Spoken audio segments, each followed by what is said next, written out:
Olá, amigos, sejam bem-vindos a mais um vídeo do meu canal. Eu sou o Lucas Knaip, é hora de falar da Série A italiana. Vamos falar do campeonato italiano, que temos uma disputa pelo título no momento envolvendo 3 equipes, podendo chegar a 4, né? Porque a Fiorentina não pode ser descartada, apesar da derrota nessa rodada, né? Perderam para o Bolonha. E é claro, a Inter de Milão, que parece ter se recuperado, né? Teve um início mais lento, mas depois disso vem emplacando bons resultados. A Napoli ainda tá ali, né? Teve aquela derrota para Lazio, na verdade, né? Que foi ruim, mas teve uma derrota para Atalanta na Copa da Itália. Mas de qualquer maneira, né? A gente tem, por enquanto, a equipe do Gasperini reinando, né, no campeonato italiano, mas é um reino, por exemplo, a Inter de Milão se vence o jogo que falta, empata com eles. E assim, temos outros times que são interessantes, como é o caso da Lazio, tem a Juventus que até agora tá invicta, né? Mas é aquela invencibilidade, ó, 0 derrotas, 10 empates e 6 vitórias, né? Tipo, eles têm o mesmo número de vitórias que o Udinese, Bolonha, o Milan. Mas de qualquer maneira, né? O Milan tem decepcionado até agora nesse campeonato, né? Mas de qualquer maneira, não dá pra dizer que eles estão descartados da luta pelo título, porque é aquele negócio, ainda tem muita água por rolar nesse campeonato, né? E tipo, 9 pontos é uma distância considerável, mas não é impossível de se tirar. Primeira partida que a gente vai falar aqui é Empoli e Torino. Primeiro, claro, peço, deixe seu like, se inscreva no canal, compartilhe esse vídeo, ajude esse canal e esse projeto a crescer. Tô tentando trazer uns conteúdos diferentes. Vamos ver o quanto que eu consigo trazer ainda, né? O Torino, com gol do Tien Adams, acabou vencendo o Empoli por 1 a 0, boa vitória. É um jogo que assim, a Empoli começou dominando, mas pouco a pouco o Torino foi entendendo a partida e pouco a pouco foi crescendo no jogo até conseguir essa virada. Então, uma baita virada, e a gente sabe aí que cada ponto conta, ainda mais nesses confrontos diretos do meio de tabela. A gente teve a Atalanta ganhando da Cagliari por 1 a 0, né? Não foi aquele jogo tranquilo, né? Tipo, a Cagliari aguentou, levou perigo, mas o Zaniolo acabou marcando o gol da vitória da equipe do Gianpiero Gasperini, né? Dois times que gosta de jogar com a linha de 3 zagueiros, né? E assim, a gente teve uma atuação excelente do goleiro da Atalanta para evitar esses gols. E é claro, assim, a gente tem ali um time que eu gosto da formação, embora foi bem ousado do Gasperini colocar o Pasalic mais recuado, mas é aquele negócio, né? Eu acho que o time foi bem montadinho, né? O Ederson muito bom, o De Ketelaere tem jogado muito sobre a mão do Gasperini, o Retegui é um bom centroavante. Então, assim, tem funcionado bem. A gente tem a Udinese enfrentando a Napoli levando uma virada, né? 3 a 1 para a Napoli, né? Teve perda de pênalti da Udinese, mas o Talvin acabou marcando, né? 1 a 0. E depois Lukaku, o Gianetti contra e o Anguissa fizeram os gols que consolidaram a virada da equipe do Conte para 3 a 1, né? A equipe que depois conseguiu ir pro ataque, comandar as ações do jogo, né? Tipo, não é tanto estilo Conte ter 70% de posse de bola, mas no final o cara consegue fazer esse time que cria muito volume, que ataca bastante também quando se faz necessário. E assim, é um time jogando de uma forma diferente do que a gente está acostumado a ver do Conte, 4-3-3, né? Talvez pela falta de 3 zagueiros mais lineares, né? Porque você tem esses 2 zagueiros, né? O Bongiorno, o Armani também são bem qualquer coisa, né? E assim, tem as alas também de Lourenço e Oliveira, o que dá para fazer. Então, não quis abrir mão do meio campo forte, né? O Lobotka, McTominay e o Anguissa. E é claro, no ataque aí você tem o Neres, Lukaku, o Politano, né? É aquele negócio, tem que usar caçar com as peças que tem, né? Infelizmente, acho que o Kvaratskhelia estava suspenso, né? Pelo que eu vi aqui, né? Tipo, não sei, não está no time titular. Eu imagino que ele estava suspenso, né? Machucado, né?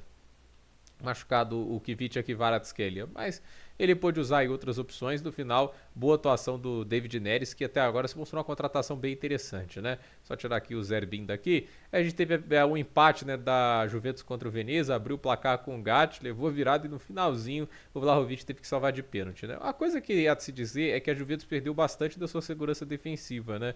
Que tá tendo que usar o Danilo de novo, antes não tinha esse problema, né? Porque é um problema, né? Sem o Bremer, obviamente eles perdem bastante essa questão da qualidade aí da zaga, né? E assim, menos controle das partidas. E o ataque, assim, o que eu gosto mais desse time é o meio pra frente, né? Eu disse, Kope Miners, Kefren Turan, McKinney, Weah, Vlahovic. Acho que essa montagem de elenco da Juventus foi muito bem feita e é um time interessante ofensivamente falando, né? Quando sabe explorar bem a qualidade desses atletas. E assim, né? Fez aí a sua parte no ataque, mas a defesa deixou o time na mão. Eu acho que nesse caso, assim, né? Por mais que o ataque tenha produzido bem tudo isso, a defesa, de poucos gols esperados do adversário, acabou levando 2 gols. Lecce e Monza jogaram 2 a 1 para o Lecce, né? Tipo, começou fazendo 1 a 0, perdeu pênalti, depois teve gol contra, fez 2 a 1 e assim ficou o jogo. No primeiro tempo maluco, no segundo o Monza atacou mais, mas não conseguiu empatar o jogo, né? Tipo, não pode desperdiçar pênalti para fazer 2-0. Esse é o tipo de regra máxima do futebol, assim, tem que aproveitar as oportunidades. E é uma partida ruim da Fiorentina, quer dizer, né? Tipo, um time que tá jogando bem nesse campeonato, né? Mas fato é que não foi a partida mais organizada da equipe do Titerio. E assim, nem tem foto aqui o Titerio, coitado. Mas, de qualquer maneira, eu gosto do time, né? Tem o De Gea como um goleiro, né? Que tá catando bem, mesmo com aquele ano sabático tá indo bem. O Cataldi, o Gozens, o Moisiquim. Eu fico impressionado que ninguém foi atrás de um Berrard, né? Ele no lugar do Colpani, acho que seria interessante demais, né? Mas é um time interessante que montou a Fiorentina e, assim, acabou que teve uma atuação bem decepcionante contra esse Bolonha, que mesmo sem o Thiago Motta vai se virando muito bem. A gente teve o Hellas Verona ganhando do Parma, baita vitória, porque, assim, Hellas Verona não faz uma grande temporada e, assim, fez 1-0, levou um empate, foi aquele jogo de altos e baixos, ó, cada time tendo um momento. Esse é o jogo que deve ser muito divertido de assistir, mas quem ficou com a vitória no final foi Elas Verona. E assim, foram mais de 4 gols esperados assim da partida, 8 grandes chances para Elas Verona, 3 para Parma. Esse jogo deve ter sido muito legal. E a gente teve o Como de Cesc Fábregas vencendo a Roma por 2-0, gols marcados nos acréscimos do segundo tempo, né? Gabrielione, e ali no desespero para conseguir o empate, o Paz acabou marcando o gol da vitória do Como. É aquele resultado terrível, né, para a equipe da Atalanta, né? E assim, é verdade, não, para a equipe da Roma, quer dizer, não, estou confundindo os nomes, né? Assim, a Roma foi atrás do Ranieri, que é o cara que aceitou o clube nessa situação, e a gente tá vendo assim, o Dybala de centroavante não acho que foi uma boa ideia. É um time que tá ainda sem encaixe, né? Tem algumas partidas que parece que o time vai, mas não vai, né? A Roma tá muito altos e baixos, quando parece que tá próximo de se encontrar, acontece o que acontece, e uma derrota pro Como não é o resultado ideal. A gente teve o Milan empatando em 0-0 com o Genoa, resultado bem, qualquer coisa pro Milan, não é um time que tá jogando tão bem nessa temporada, né? O Abraham ainda não reencontrou seu melhor nível, eu acho que esse time poderia ter um perfil de 10 mais bem definido, né? Agora o Liberali jogando, e assim, Chukwueze e Rafael Leão é uma boa dupla de pontas, mas até agora o Chukwueze não mostrou sua melhor versão no Milan, pelo menos não vejo dessa forma, né? Pulisic de fora atrapalha, tipo, as lesões continuam sendo um grande problema pro Pulisic, e assim, eu fico impressionado, né? O Tomori virou um banco que não tá sendo utilizado agora, né? Tipo, o Malik Tchol e o Gabia ganhando a posição dele. Realmente não esperava esse tipo de coisa acontecendo, até pelo quão bom o Tomori foi no início da passagem dele pelo Milan. E é claro, a gente teve Inter de Milão e Lazio 6-0. Acho que talvez o resultado mais impressionante da rodada, porque quem começou melhor o jogo foi a Lazio estava melhor. E aí a Inter, quando começou a dar uma revirada na partida, aquele negócio, né? Fez 1-0, aí aquele negócio, vou tentar empatar. Aí a Inter, na transição, começou a matar o jogo, né? E é aquele negócio, fez 1-0, aí o Di Marco foi lá e fez 2-0. Depois o Barella fez 3, o Dumfries 4, o Augusto fez 5 e o Thuram foi lá e fez 6, né? Então, complicado, né? Aquele tipo de resultado que ninguém quer sofrer, né? Porque assim, o time tava indo bem, não era uma partida para levar um 6-0, mas acaba se transformando no 6-0, que é um vexame, ainda mais enfrentando um rival, né? Eu acho interessante a solução, né, de colocar o Çalhanoğlu um pouco mais recuado, o Mkhitaryan e o Barella mais avançados, é o que normalmente se espera. Normalmente você espera o Barella para estar mais recuado, mas no final ele tem qualidade para subir o ataque, né? Tipo, ele pode recompor bem a defesa. Eu gosto muito desse meio-campo, é muito bons jogadores, né? Tanto o Çalhanoğlu, o Mkhitaryan, o Barella, de Marco e Dumfries, quando os alas jogam bem, esquema de 3 zagueiros voa, mas destaque mais uma vez pro Lautaro Martinez, a temporada tá abaixo, né? Tipo, todo jogador aqui do meio pra frente participou para um gol, exceto o Lautaro Martinez. Então, assim, isso no 6-0 é complicado, né? E assim, o time tem um goleirão também, né? O Sommer é um goleiro fantástico e isso também ajuda bastante a Inter ter mais resultados. A classificação, a gente tem aqui essa liderança, vocês podem pausar aí para ver a classificação, não espero que meu rosto não esteja atrapalhando aí. Atalanta liderando, aqui a gente vê o Veneza na zona de abaixamento, o Monza e o Cagliari, Elas Verona saindo depois desse resultado. Elas Verona é derrota ou vitória, né? Nenhum empate no campeonato, né? E a gente tem, obviamente, ali times como o Como, do Fábregas, por enquanto sobrevivendo na primeira divisão, que é impressionante. O Milan, né, tipo assim, só uma vitória nos últimos 5 jogos. O trabalho do Paulo Fonseca é decepcionante. Juventus, empate até não poder mais, impressionante isso. 12 gols sofridos, é a segunda melhor defesa do campeonato, apenas atrás da Napoli do Antônio Conte, que é um milagre com as opções de zaga que ele tem. Mas o ataque da Napoli, 24 gols, né? Dos times aqui dos 6 primeiros é o pior. Então tem isso, o ataque da Inter de Milão agora virou melhor depois dessa surra que eles deram na Lazio.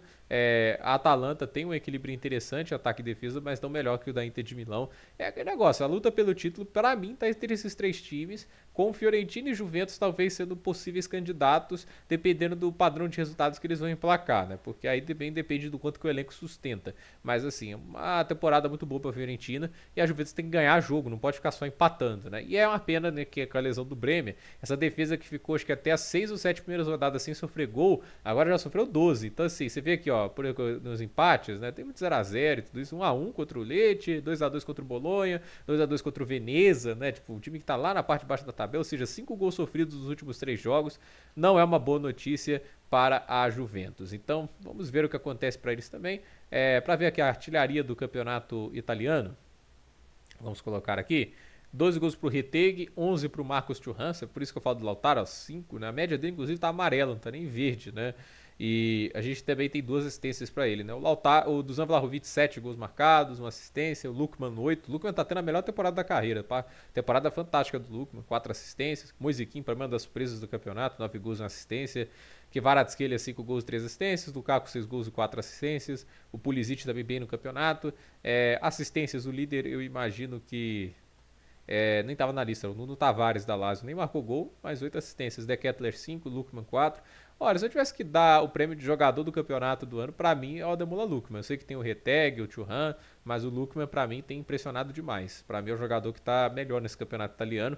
E assim, na próxima rodada, só para colocar aqui, a gente ver os jogos que a gente vai ter, 17ª rodada, a gente tem Hellas Verona e Milan, a gente vai ter Torino e Bolonha, Lazio e Lecce, Roma e Parma, o Venezia e Cagliari, Atalanta e Poli, Monza e Juventus, Fiorentina e Udinese e Inter e Como. Então, a ver o que acontece aí, o campeonato italiano segue, no momento ainda sem um favorito definido claro. A Inter de Milão se recupera, mas a Atalanta ainda continua na sequência mágica. Então, gente, por esse vídeo é isso, dúvida nos comentários, deixe seu like, se inscreva no canal, compartilhe esse vídeo e até o próximo vídeo.